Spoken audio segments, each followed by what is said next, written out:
2025 లేదా 26లో డిగ్రీ లేదా బీటెక్ చదివారా? సాఫ్ట్‌వేర్ జాబ్ కోసం ఎదురు చూస్తున్నారా? అయితే కోడ్ జ్ఞాన్ 100 డేస్ కోర్సులో చేరండి, జాబ్ సాధించండి. వెల్కమ్ టు సుమంటి నేను మీ సుమంటి వినాయక్. ఇన్కమ్ ట్యాక్స్ ఫైల్ చేసేటప్పుడు చేయకూడనటువంటి కొన్ని మిస్టేక్స్. ఈరోజు మనతో పాటు సాయి ప్రతాప్ గారు ఉన్నారు. వారి మాటలు తెలుసుకుందాం. Hello sir. హలో నాగరాజ్ గారు. సార్, ఇన్కమ్ ట్యాక్స్ ఫైల్ చేసేటప్పుడు చేయకూడనటువంటి మిస్టేక్స్ ఏంటి అసలు? సో బేసిక్గా ఇన్కమ్ ట్యాక్స్ ఫైల్ చేసేటప్పుడు కొన్ని మిస్టేక్స్ అవాయిడ్ చేస్తే మనకు నోటీసెస్ రాకుండా ఉంటాయి. సో వాటిలో బేసిక్గా ఫస్ట్ థింగ్ ఏంటి అంటే, మనకు వెహికల్కి ఎలాగైతే జీపీఎస్ ట్రాకింగ్ మెకానిజం వర్క్ అవుతుందో సేమ్ అలానే మనకు గవర్నమెంట్ ఒక ట్రాకింగ్ డివైస్ పెట్టింది. ఆ ట్రాకింగ్ డివైసే మీ పాన్ కార్డ్. సో మీరు ఎక్కడైతే ఫైనాన్షియల్ ట్రాన్సాక్షన్స్ చేస్తారో ప్రతి చోట మీ పాన్ కార్డ్ ఇస్తారు. సో అంటే గవర్నమెంట్కి ఇండైరెక్ట్గా మీరు ఇన్ఫర్మేషన్ ఇస్తున్నట్టు ఈ పర్టికులర్ ట్రాన్సాక్షన్ జరిగింది అంటే సింపుల్గా మీరు కార్ పర్చేస్ చేస్తున్నారు అంటే కార్ పర్చేస్ చేసినప్పుడు ఆ డీలర్కి మీ పాన్ కార్డ్ ఇస్తారు. అంటే డీలర్ వచ్చేసి గవర్నమెంట్కి ఈ పర్టికులర్ పాన్ కార్డ్ ఉన్న హోల్డర్ పర్టికులర్ కార్ పర్చేస్ చేశాడని చెప్పి గవర్నమెంట్కి ఇన్ఫర్మేషన్ ఇస్తారు. అంటే మీరు ఇన్కమ్ ట్యాక్స్ రిటర్న్ ఫైల్ చేసేటప్పుడు ప్రతి ట్రాన్సాక్షన్ నాకు ఇంత ఇన్కమ్ వచ్చిందని మీరు ప్రాపర్గా డిస్క్లోజ్ చేయకపోతే, సపోజ్ నేను ఎవ్రీ ఇయర్ ఒక 5 lakhs ఇన్కమ్ వచ్చిందని డిస్క్లోజ్ చేస్తున్నాను, కానీ నేను ఒక 80 lakhs పెట్టి కార్ పర్చేస్ చేశాను. సో 5 lakhs ఇన్కమ్ ఉన్న పర్సన్ 80 lakhs కార్ ఎట్లా పర్చేస్ చేశారు? సో గవర్నమెంట్కి డౌట్ వస్తుంది. సో ఇలాంటి కేసెస్ని ట్రాక్ చేయడానికి గవర్నమెంట్ ప్రతి చోట ఈ పాన్ కార్డ్ని యూస్ చేసుకొని ఈ ఫైనాన్షియల్ ఇన్ఫర్మేషన్ని ట్రాక్ చేస్తుంటుంది. సో ఈ ఇన్ఫర్మేషన్ని మనం కూడా చెక్ చేసుకోవాలంటే మీరు ఇన్కమ్ ట్యాక్స్ పోర్టల్ లాగిన్ అయ్యి అక్కడ ఏఎస్ అని ఒకటి ఉంటుంది. ఆ ఏఎస్ యాన్యువల్ ఇన్ఫర్మేషన్ స్టేట్మెంట్ దాన్ని డౌన్లోడ్ చేసుకొని మనం ఏమేమి ఇన్ఫర్మేషన్ గవర్నమెంట్కి ఉన్నాయి, సో దీన్ని బేస్ చేసుకొని మనం ఇన్కమ్ ట్యాక్స్ రిటర్న్ ఫైల్ చేస్తే సో మనకు రేపొద్దున ఫ్యూచర్లో నోటీసెస్ రాకుండా ఉంటాయి. ఓకే.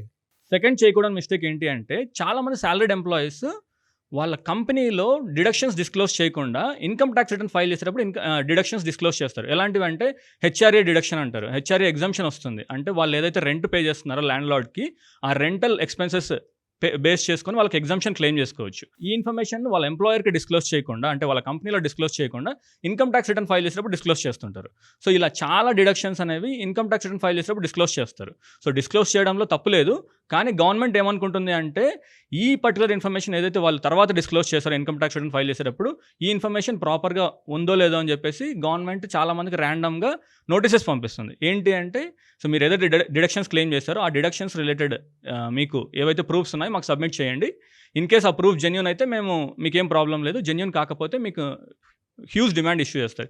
ఎలా అంటే, మనం ఒక 1 lakh ట్యాక్స్ బెనిఫిట్ క్లెయిమ్ చేసాము, ఈ నోటీస్ ద్వారా వాళ్ళు ఐడెంటిఫై చేస్తే ఒకవేళ ఇది మిస్టేక్ అని చెప్పేసి వాళ్ళు 200% పెనాల్టీ రేస్ చేస్తారు. అంటే మనం తీసుకున్న 1 lakh వాళ్ళకి రీపే చేయాలి, 1 lakh ప్లస్ ఇంట్రెస్ట్ క్యాలిక్యులేట్ చేసి ఈ టోటల్ అమౌంట్కి మళ్ళీ 200% గవర్నమెంట్కి పే చేయాల్సి వస్తుంది. సో కాబట్టి మనకి ఏవైతే డిడక్షన్స్ జెన్యూన్గా ఉన్నాయో ఆ జెన్యూన్ డిడక్షన్స్ని మాత్రమే క్లెయిమ్ చేసుకుంటే బెటర్. సో ఇంత అంటే మనం తీసుకునే బెనిఫిట్ తక్కువ, దానికి కాన్సిక్వెన్సెస్ చాలా ఎక్కువ. అంటే చాలామంది ఎలా ఉంటారంటే ఎంప్లాయీస్, సో మనకు అంటే అందరూ మా ఫ్రెండ్స్ అంతా క్లెయిమ్ చేసుకుంటున్నారు కదా, పర్లేదు నేను కూడా క్లెయిమ్ చేసుకుంటా అంటారు. కానీ నోటీసెస్ వచ్చేసి అంటే మీ ఫ్రెండ్స్కి రాకపోవచ్చు, మీకు రావచ్చు. ఎందుకంటే ర్యాండమ్గా నోటీసెస్ ఇష్యూ చేస్తారు, అందరికీ ఇష్యూ చేయరు. 100 మంది క్లెయిమ్ చేస్తే 100 మందికి ఇష్యూ చేయరు గవర్నమెంట్. సో ర్యాండమ్గా కొంతమందికి ఇష్యూ చేశారు కాబట్టి అందులో మనమే బలి కావచ్చు. సో కాబట్టి బేసిక్గా మనం ఏవైతే డిడక్షన్స్ సంబంధించిన ప్రూఫ్స్ ఏవైతే ఉన్నాయో ఆ ప్రూఫ్స్ రిలేటెడ్ డిడక్షన్స్ క్లెయిమ్ చేసుకుంటే అందరికీ మంచిది. థర్డ్ చేయకూడని మిస్టేక్, చాలామంది ఎంఎన్సీ కంపెనీస్లో వర్క్ చేస్తుంటారు. గూగుల్, అమెజాన్, మైక్రోసాఫ్ట్, ఒరాకిల్ ఇలాంటి కంపెనీస్లో వర్క్ చేసే ఎంప్లాయీస్కి వాళ్ళకు ఫారిన్ షేర్స్ని వాళ్ళకు ఈసాప్స్ అంటారు. ఈసాప్స్ అంటే ఎంప్లాయీస్ వర్క్ చేసిన దానికి ఆ కంపెనీ షేర్సే వాళ్ళకు బెనిఫిట్గా ఇస్తారు. సో ఇప్పుడు ఇండియాలో ఉన్న కంపెనీస్కి ఇండియన్ షేర్స్ ఇస్తారు, కానీ ఇవి ఫారిన్ కంపెనీస్ కాబట్టి వాళ్ళకి ఫారిన్ షేర్స్ అంటే యూఎస్ రిలేటెడ్ షేర్స్ వాళ్ళకి ట్రాన్స్ఫర్ చేస్తారు. సో ఇలా ట్రాన్స్ఫర్ చేసినప్పుడు గవర్నమెంట్ ఏం చెప్తుందంటే, ఫారిన్ షేర్స్ రిలేటెడ్ ఏదైతే ఇన్ఫర్మేషన్ మీ దగ్గర ఉందో, మీకు ఫారిన్ షేర్స్ని మీరు సేల్ చేసినా లేకపోతే మీ ఎంప్లాయర్ మీకు ట్రాన్స్ఫర్ చేసినా కూడా ఈ ఇన్ఫర్మేషన్ రిలేటెడ్ మన ఇన్కమ్ ట్యాక్స్ రిటర్న్లో డిస్క్లోజ్ చేయాలి. ఒకవేళ అలా డిస్క్లోజ్ చేయకపోతే 10 lakhs వరకు పెనాల్టీ ఉంటుంది. అంటే చాలామంది ఏమనుకుంటారంటే, ఇందాక చెప్పినట్టు యాన్యువల్ ఇన్ఫర్మేషన్ స్టేట్మెంట్లో ప్రెజెంట్ అయితే ఆ ఇన్ఫర్మేషన్ ఇంకా రాలేదు. సో రీసెంట్గా వచ్చిన అమెండ్మెంట్లో ఆ యాన్యువల్ ఇన్ఫర్మేషన్ స్టేట్మెంట్లో ఈ ఇన్ఫర్మేషన్ అంటే ఫారిన్ షేర్స్ రిలేటెడ్ ఇన్ఫర్మేషన్ కూడా యాన్యువల్ ఇన్ఫర్మేషన్ స్టేట్మెంట్లో పొందుపరుస్తున్నారు. అంటే ఏంటి అంటే, మీరు చేసే ప్రతి ట్రాన్సాక్షన్ అంటే ఇండియాలో చేసే ట్రాన్సాక్షన్ ఒకటే కాదు, ఫారిన్లో చేసే ట్రాన్సాక్షన్స్ కూడా అంటే ఫారిన్ షేర్స్ ఇన్ఫర్మేషన్ కూడా మన యాన్యువల్ ఇన్ఫర్మేషన్ స్టేట్మెంట్లో ట్రాక్ అవుతున్నాయి. సో జాగ్రత్తగా మన ఇన్కమ్ ట్యాక్స్ రిటర్న్ ఫైల్ చేసేటప్పుడు ఫారిన్ షేర్స్ రిలేటెడ్ ఇన్ఫర్మేషన్ కూడా మనం సేల్ చేసినా చేయకపోయినా మనం ఫారిన్లో షేర్స్ ఉన్నాయి అంటే అది డిస్క్లోజ్ చేయాలి. చేయకపోతే 10 lakhs వరకు పెనాల్టీ పడుతుంది. సో జాగ్రత్తగా గుర్తుపెట్టుకోండి. 4 చేయకూడని మిస్టేక్ ఏంటి అంటే, సో మనం ఇన్కమ్ ట్యాక్స్ రిటర్న్ ఫైల్ చేసినప్పుడు ఏదైనా మనకు రీఫండ్ వస్తుంది అంటే మనం ఎక్సెస్ ట్యాక్స్ పే చేసి ఉండొచ్చు. అంటే మన ఎంప్లాయర్ టీడీఎస్ ఎక్కువ కట్ చేసేస్తే మనం దాన్ని రీఫండ్ క్లెయిమ్ చేయొచ్చు. అంటే మనకు గవర్నమెంట్ మనకు రిటర్న్ ఇస్తుంది మన డబ్బులు.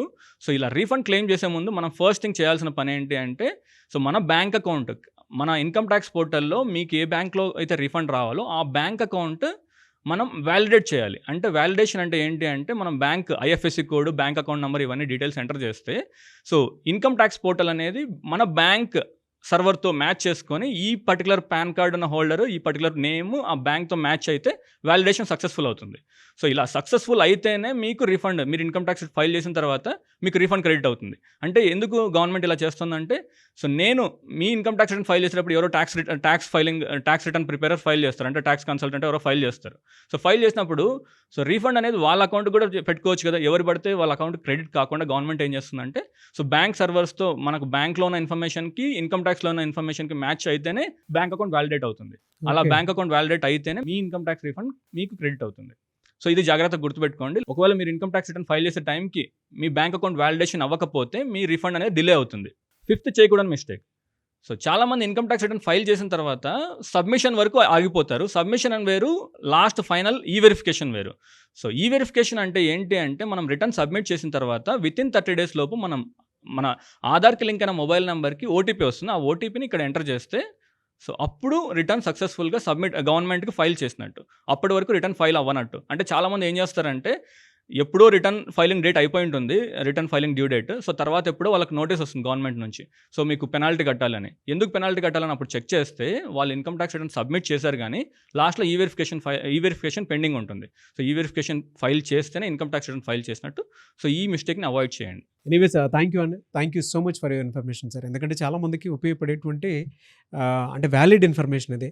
చాలా డీటెయిల్గా చెప్పారు. థ్యాంక్ యూ సో మచ్ అండి. Thank you so much.